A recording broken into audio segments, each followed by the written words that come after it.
Bienvenue dans Radio Paranormal by Diane. Une histoire qui fait peur.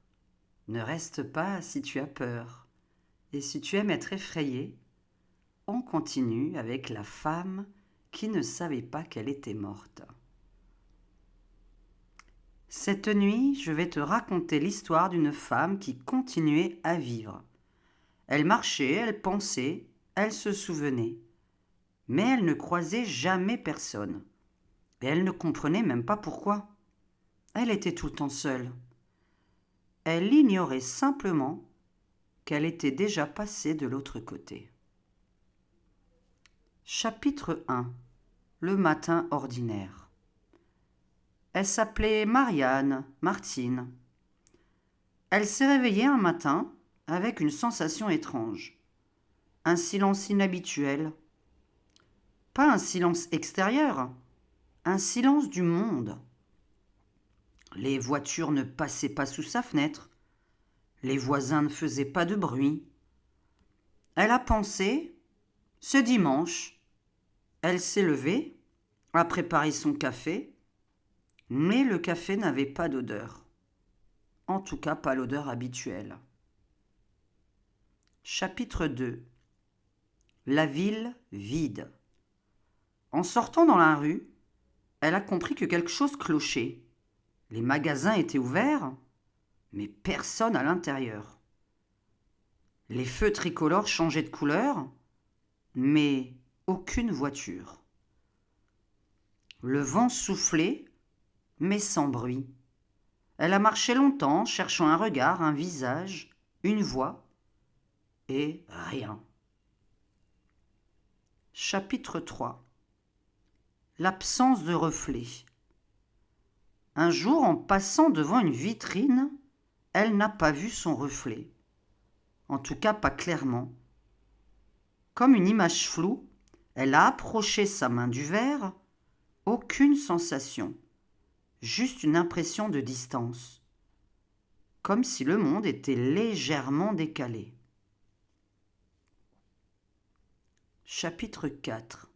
Les souvenirs troués. Des souvenirs lui revenaient. Un accident de voiture, des lumières, un choc, puis plus rien. Mais elle repoussait cette idée. Ce n'est pas possible, je n'ai jamais vécu ça. Alors elle continuait à marcher dans cette ville intacte, mais vide. Chapitre 5. Les autres comme des ombres. Parfois elle percevait des formes très rapides, comme des silhouettes traversant son champ de vision. Mais quand elle tournait la tête, plus rien. Un soir, elle a entendu un rire au loin, elle a couru vers le son, et il s'était dissipé, comme un écho dans le vent. Chapitre 6.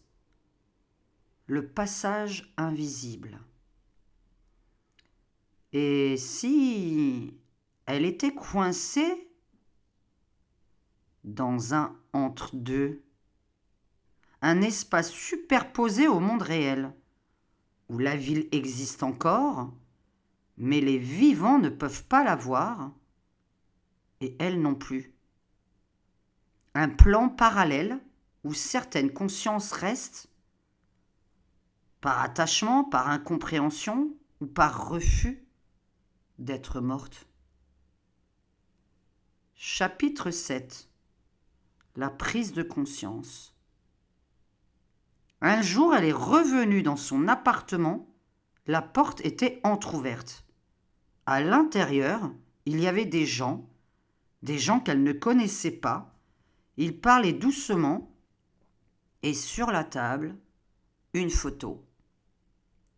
Sa photo à elle, avec une bougie allumée à côté.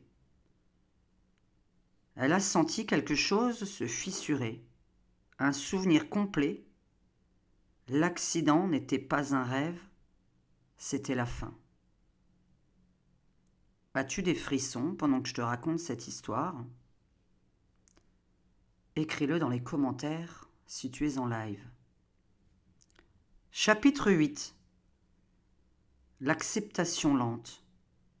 La ville autour d'elle a commencé à changer, les couleurs se sont adoucies, les contours se sont estompés, comme si le décor attendait son accord. Elle voyait ce qu'elle avait envie de voir. Elle a compris, elle n'était pas seule, elle était simplement dans un autre état, un autre niveau de réalité, et peut-être que d'autres comme elle marchent encore dans la rue sans le savoir. Certaines traditions parlent d'âmes errantes, non pas perdues, mais inconscientes de leur transition, de leur décès. Et si la conscience survivait, mais mettait du temps à comprendre? Et si l'acceptation était la clé du passage? Accepter d'être morte. Comment le sait-on après un accident brutal? Si un jour tu ressens une étrange solitude, si le monde semble décalé, respire, regarde autour de toi et rappelle-toi, la conscience est plus vaste que le corps. Et parfois, le plus difficile n'est pas de mourir, mais de comprendre que l'on a déjà changé de rive. Bonne nuit, si tu arrives à t'endormir après cela.